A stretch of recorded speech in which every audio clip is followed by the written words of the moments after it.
Hi everyone, my name is Anthony again. So I made that first video about your first night at Air Force basic training. So this next video I want to do was what you experience when you go to actual Air Force basic military training. So all 8 weeks, 8.5 weeks. I know it's changed a little bit since I've been there. Went around in February 2012, which is about more than 3 years ago. But overall, I read it up and what was happening, the basic concepts and everything are still the same and all that.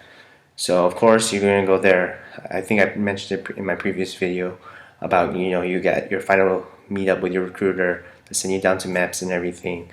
You go there and do a final check-in with them and all that. You spend the night there where your MEPS is, then they ship you out to San Antonio, depending where you're located. You're gonna either fly there and everything. When you get to San Antonio San Antonio Airport, I apologize. You're gonna go there, get drove to the Air Force basic training. You have zero night there, and you can look at my previous video, to see how that experience was. So you get to meet your MTI, and the first week is 0 week. You'll be considered. Some people call you I think the most basic term is that what everyone calls is called a rainbow flight. The reason being is you're different colors. You're all wearing civilian clothes, so you're different colors, and you don't all look uniformed yet. So you're a rainbow flight. You're different colors with different clothes from the civilian world. So you're gonna go there and you're gonna meet your MTI. They're gonna take you. You're gonna introduce and all that. They're gonna teach you male or female. They're gonna teach you the basics of going to the dining facility, chow hall, and all that. That 0 week, you're gonna get your uniform. Our flight was very different compared to a flight. Another flight. I was with the 320th Training Squadron, Gators, Can't Stop the Rock, and we did things out of order. I believe, in my opinion, because when I found out later from other people of what they were doing. So I think it depends all on your MTI and what fits in the schedule, and that's what. So if something's not at the time that we can't do it, we might as well just do something else to keep the process going along. 0 week, you're gonna go get your uniforms. We got our uniforms. These uniforms are not gonna have name tags. You get that in week 4 when you get your blues. So yes, these uniforms will be normal. Your MTI is gonna show you how to blouse, wear your uniform correctly. You're gonna get all your top, your pants, your hat, all your tan tees, underwear. Actually, you don't get underwear. Your green socks and your boots and everything. Boots almost fit the same size as your shoe because I got 9.5, same size of my shoe, in my opinion. Some people say they can run smaller and all that, but it really depends. You're gonna get those, and you're gonna get a big duffel bag, a green one, has US on there, and you're gonna wear that. You're gonna put all your stuff in there. So you're gonna get all that in 0 week, and you're gonna start wearing it. We wore our boots 0 week. Our MTI just let us wear them, and we didn't do the shoes and everything. Some people get tennis shoes, and you wear it for the first week, but we got our boots right away and all that, so we did that. So 0 week, we continue that. You don't do PT. PT doesn't start till first week and all that. So 0 week is just pretty much getting accustomed and everything. And in 0 week, you get your jobs. The jobs range from being different things in the dorms, what your part will be to help overall the team to accomplish in getting the dorms ready and having it ready at all times for inspection ready and all that. It can range from cleaning, doing laundry, cleaning the toilets, cleaning the bays, where you guys sleep at, or simple tasks of taking out the garbage and all that. So you're gonna get those jobs too. Also in 0 week, you're gonna be able to not call home, but send a letter or a little postcard to your parents telling that you were able to get to basic training and you're doing well and everything. So keep that in mind. All your stuff will be taken after you get your uniforms, your civilian clothes, your personal effects and all that will be taken and stored away and locked up. So that was 0 week. Week 1 is more of basic learning of what you're going to do and everything. You're going to continue marching. You're going to continue in process. You're going to go most likely to your medical checkup and your doctor appointments and everything, dental and all that. That can also happen toward the 0 week, because I remembered when we were there, I was still in civilians when we went there. We were wearing our parkas and it was raining, so there is a chance that you might actually go there beforehand. Week 1 you are issued, week 1 or 2, really depending on how fast you guys are. how everything's fast is you get issued a M16 training rifle. This weapon is it's a weapon. Don't call it a gun. It's a weapon. This weapon is treated like it's live and everything. You'll treat it like it's a live M16. So the way you act and treat it and how you actually use it is going to be important. So keep that mindset in yourself. Then you're also just going to continue in process. You're going to start marching more. You're going to actually learn more movements. Your MTI is supposed to train you. Expect to go outside and be trained on this constantly. You also start classes and everything. Classes range from Air Force history, LOAC, law of armed conflict, SABC, and all that. Depending on what week you are, that's depending on classes are there. Classes are done with your brother sister flight. So there'll be a total of you, max a total of, it could be over 100 people, like 120, because each flight can carry up to 60 people. So keep that in mind as well. There's big things in class procedures. You have procedures to enter class and exit class. Learn them and try to perfect them as best as possible. So keep that all in mind. And overall, week 1, you're gonna start PT. You're gonna have initial PT test to see where you stack and rack. And this is actually shows to the MTIs if you need the extra PT and whatnot. So you're gonna do your PT test and everything. Then again, it depends on your age, and if you're male or female, what the minimum scores are and everything. So you're gonna start doing that, and then you actually start doing PT daily. Yes, not daily, but you do it 6 days a week. 1 day, 3 days will be running, 3 days will be muscle endurance and all that. So it'll be alternate. So 1 day running, muscle endurance, running, yeah, you get the point. So you're going to do that. Again, the PT test, it depends on what standards, what week you are. The earlier week is going to be a little easier. You're supposed to ease into it. Again, that's what I brought up. It depends on your squadron, what you're going to do. My MTO is different. He treated us because we have battle airmen in our squadron. It's a battle. 320th is a battle squadron. Like people who airmen who want to become battle airmen. So he treated the people who had just normal jobs with the same thing. Like he treated them. You're going to do all these push-ups, sit-ups, and all that, leg lifts, squats, and all that. Again, with the TI, it will depend most likely on what week you are. The earlier weeks, you're going to do less compared to the later weeks. Week 2, I believe we did best.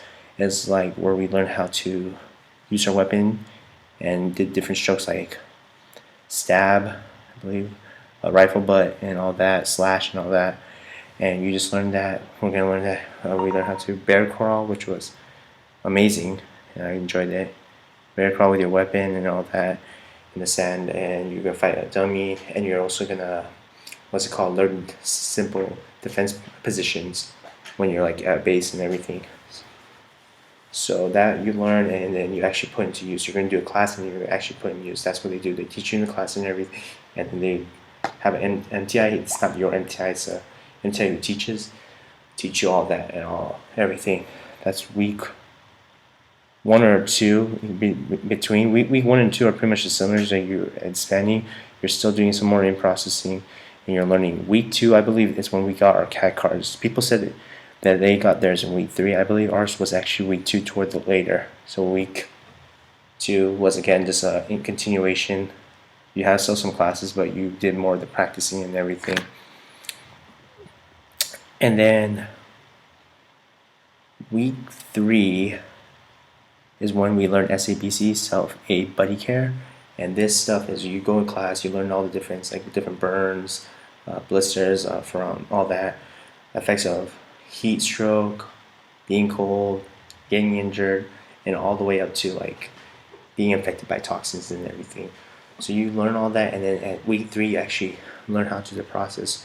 You learn how to carry people and carry people. If they're injured, you actually imply turrets and all that. So if you were injured in anything, and simple as heat stroke and everything, how to help that person if they're overheated and everything. That's week 3. Again, like what I said, some people said they got their CAT card. It's one of your white cards, and it has your picture on it. And after getting that, your TI will start treating it. And when you enter, you have to show the white CAT card to the EC, entry control, I believe, or something else. But they're the ones who guard the door. You have to have someone every every day of the hour to make sure everything's good. So they're gonna read the CAT card and all that. So the CAT card is gonna be treated like it is a security piece. Like, it's secret. You can't just leave it lying around. It can do a lot of harm if someone gets a hold of that. So if you lose it or someone finds it, you're gonna be in a lot of trouble. So just make sure you secure the item. So that's 1, 2, 3. 1, 2 is really similar. Week 3, you start learning something different, like self-buddy care, like I said, get your CAT card and all that. Week 4 is you have to go and do an appointment. And week 4 is you're gonna go to get blues and everything. So you're gonna get blues for like a semi-dress, not semi-dress, but you're without the coat and then the actual coat. Your long sleeve, you're gonna get 2 and 2 short sleeves. You're gonna get your slacks. Girls get their skirts and everything. And you're gonna get your black high shoes, and girls get their tops. You get black socks and all that. You can get that blue belt and all that, and you also get your name tags. You've earned them. Good job, guys. You can get the United States Air Force and your name, which is amazing. So you can get those. You actually get lunch there when you're getting dressed, and they have cookies. And yes, you can eat them. This is you're gonna be 4 weeks into it, and haven't had anything really sweet, maybe juice like Gatorade or some fruit. But you get cookies, so enjoy them. Well done. So you get your uniforms and all that, and you actually get to do what's the funnest part. I didn't get to personally do it. You can see on YouTube's chat, like YouTube, type it in. You got to do the obstacle course. The obstacle course is supposed to be to test you, challenge you, but overall, it's there to help each of you build that camaraderie of encouraging each other. Say, you can get through this obstacle. Don't let it defeat you. Go through it. A lot of people I've talked to before and read when I watched all that before joining, obstacle course was the funnest thing they did. So if you get the opportunity, go ahead. I wasn't feeling that well, so I went to sick call and everything, but I would enjoy it. If you have the chance, go do it and give your best effort out there. Week 5, you continue the process where you're gonna start like doing stuff to earn points toward because you earn points on doing different things in basic training, which sees if you become honor flight or something if you get a certain amount of score. Week 5, I believe, is when we had to show that we know how to dismantle our M16 and reassemble it in a certain time frame. You do that constantly. When the first time you get it, you learn how to dismantle it and all, and you continue building and train and see if you can do that. So they pick like 10 random people to do it and all that. So hopefully you guys get that. So just put the effort in. If you don't understand, ask for help. That's the biggest thing. Ask for help to get that opportunity.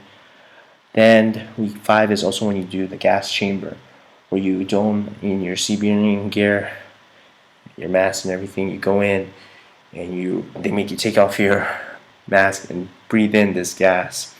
This thing clears your nostrils and everything, and your nose will be running, your eyes will be tearing up. That's a good experience. You see what the effects is, what to do. So you're in there, and when the gas is released, you take a whiff, and before you do not run out. They want you to say your reporting statement, and then you can leave.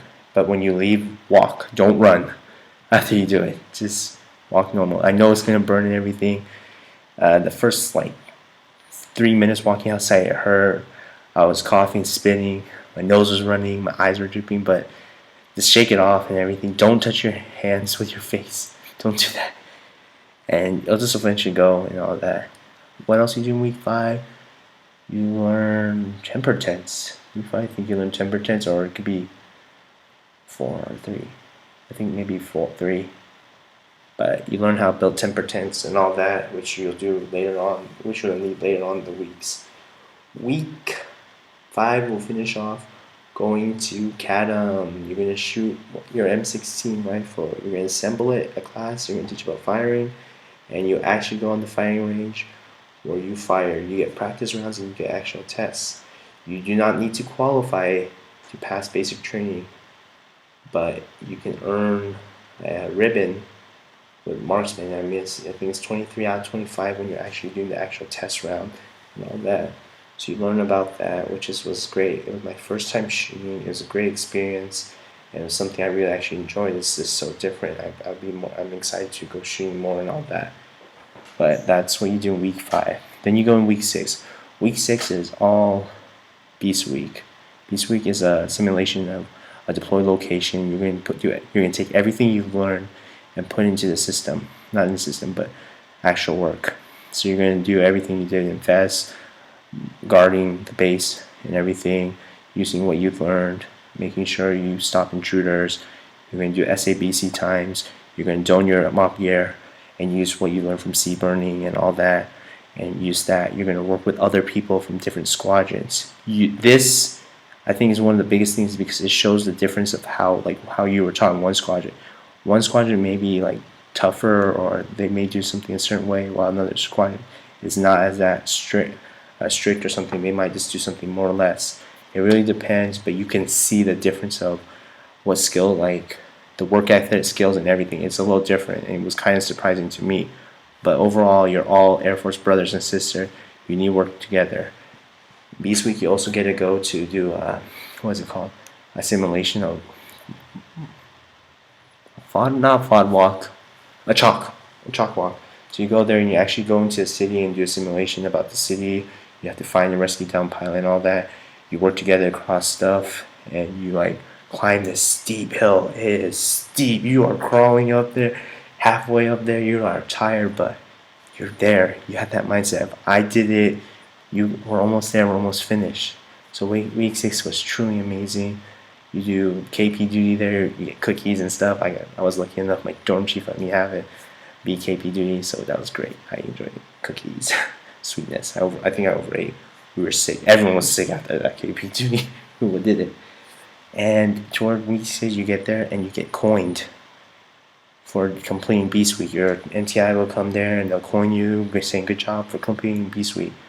I've heard that Beast Week might be canceled. I'm not saying they don't see the value of it, but to maybe consolidate basic training, they're doing this. I think it was a good experience, even though I went May. It was real hot. I can just imagine summertime, but it was still a great experience. Something that all that training you've done, you actually get put into work and see what you do and all that. Week 7 is inspection week. Everything you do in your dorms, your wall locker, everything you learn, marching, and the chain of command, learning all that is going to be put to a test. Your chain of command from the president all the way down to your supervision in your squadron. That's going to be there. Your dorms are going to be inspected. Your marching is going to be inspected, and your facing movements. All of that's week 7, and you're going to get all that stuff and learning the different thing. Week 7 is also when you take your EOC. You are given a booklet in the beginning of basic training. Even in your 0 week, you need to learn that stuff because you have a final test, and I believe it's a 70 or 80% that you need to pass. So learn that test.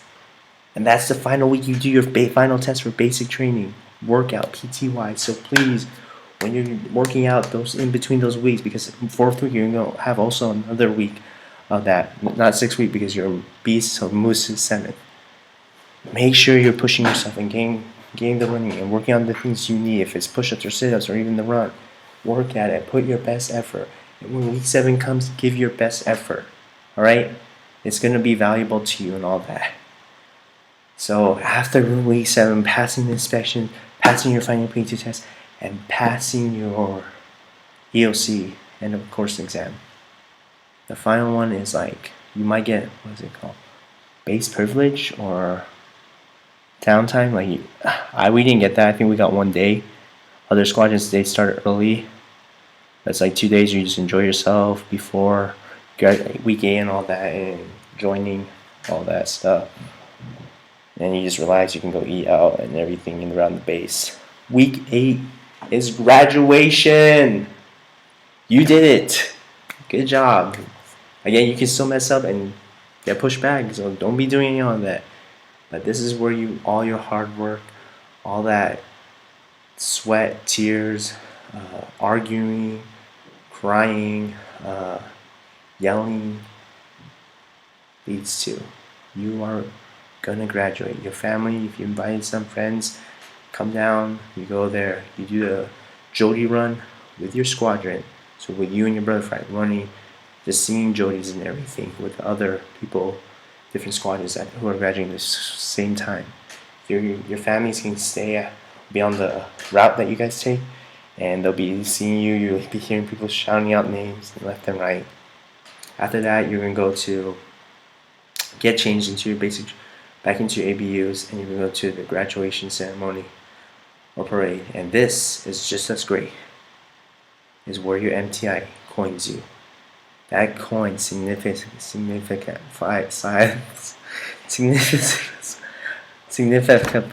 I can't even pronounce, I'm so sorry. But it indicates the transformation from trainee to airman. And it was truly amazing. This week also you get to wear, after that you also get to wear, I don't know how to say what it felt like. People were crying and everything. After that, you're gonna recite the creed, everything. And after that, your families can come out, meet you, hug you, friends as well. And it's just emotional time. That changed from there. Then after that you get a day just where you can enjoy your family. That's still be on base and all that. But all like that, I want to eat Subway. I got like a foot long. I picked out on cookies. I went loose. I went crazy. It was a lot of food, but it was real good. And then next day you get put on your blues, and it's a graduation ceremony. You're out there marching with the whole people, different squadrons who graduate the same week as you, and you're marching, and you're just in step, and you look crisp and fresh, and every move is sharp. Toward that, you finally go in. You do the final airman creed. The airman's creed. You stay and you declare yourself as an airman. After that, you can go with your families out San Antonio at their area. Just make sure you're back at a certain time. Enjoy the time with them, and just live in the moment of accomplishing. You have finished Air Force basic training. After that, you guys spend another day with them if you get enough time, and you get base pass and all that, and you can just enjoy on there. And then toward the tail end, you have to pack up, getting ready. You should have known your job. Week 7 you find out your job. So I messed up that. Week 7 you find out your job. You find out what tech school you're going to go to. Your orders are going to be dropped. Tickets are going to be produced and all that. And you get all that before. And then week 8, night of. Week 8 you just see all your fellow airmen. You try to, you spent 8.5 weeks with these people. You grew with them. You went struggles with them. You had the good and bad times. And you will never lose that experience with them. It will always be etched in your memory. What you did, what you went through with each and one of them. So it's just a brotherhood. If you're with a brother fight, if you're sisters, if you're a female fighter, you went through a sisterhood and all that. And it's irreplaceable. And when you say goodbye, it's not goodbye, because you will bump into, it's just a farewell, I'll see you later, because you will bump into a majority of these people again, which is surprising. If not bumping into them, you'll bump into someone who knows them, which is crazy, or someone. So that's 8.5 weeks of basic training. I maybe left things out, but if you want to, just go ahead, comment below, view it, like it. I hope you subscribe. I enjoy making these videos. I really see it as a way to give back to people who are thinking of joining the United States Air Force. One of the greatest decisions I've made in my life, truthfully. I can say that truthfully from my heart, and it means a lot. So if you have any questions, go ahead and comment below. I'm more than willing to answer. I'm getting into this YouTube stuff about doing these kind of videos, and more than willing to help you. Thank you. And again, any kind of questions, any advice you need, I can help. I will be more than willing to help you to my best abilities. Alright, thank you guys. If you have any suggestions also, let me know. I can try to make those videos as well. Alright, I'm out.